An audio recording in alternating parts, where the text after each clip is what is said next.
Georgia. Michael? New Jersey. Where are some of the places you guys have traveled throughout the U.S. and North America? Clay? Like all over the place. We went on an RV trip from Georgia to California one time, so that was pretty cool. So we Very basically cool. drove all across the United States. That's really cool. Jakia? I have a lot of family in, the South, so Alabama and Georgia and Florida. Nice, nice. So, what you guys may not know is that the United States and all of North America wasn't originally all British territory or all U.S. territory. So that's what we're going to talk about today. So, give a little. This is a map of modern North America. This is something you guys are probably pretty familiar with. I've seen a couple times. Canada, United States, Mexico. The basic. And then this is a map of what the United States and North America looked like in 1830.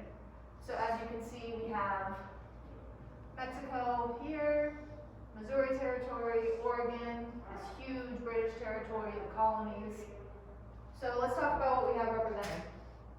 So the U.S. territories obviously make up most of the map. We got a lot of that through the Louisiana Purchase, the Lewis and Clark expedition. Does anybody else know a way that the U.S. acquired territory?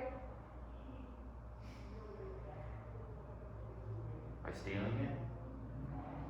Yeah, by stealing it, definitely, but anything specific?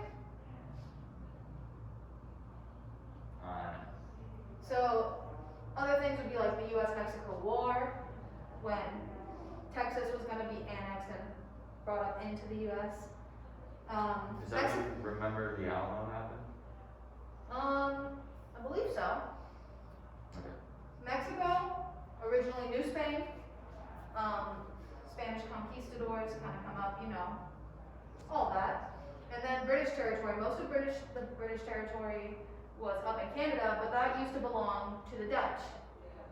And, it traded hands a lot. It was often sold. Louisiana used to be owned, and all that territory we got through the Louisiana Purchase used to be owned by the French. So, lots of trading of land that really didn't belong to any of those people. So, can anybody tell me who wasn't represented on the map?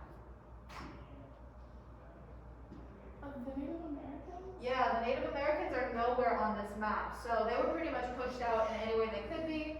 When the Jesuits came to America and set up churches, they tried to convert them to Catholicism, which was successful only because they were forced. And that happened all throughout the Trail of Tears, which sent them into tiny little areas that they still have today. Specifically, the Sioux Reservation up in South Dakota, really poor. They experienced really high suicide rates, really high disability rates, specifically mental disabilities like intellectual handicaps.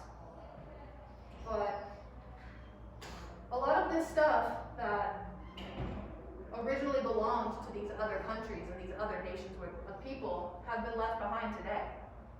That's where we get a lot of the names for our states and cities. So we're going to play a game. So what's in the name game? So I'm going to tell you the original name or the origin of this city or state, and you guys are going to try and answer the questions, all right? So, originally called Yerba Buena, this city is famous for its cable cars. Clay. What is San Francisco? Yes, very good.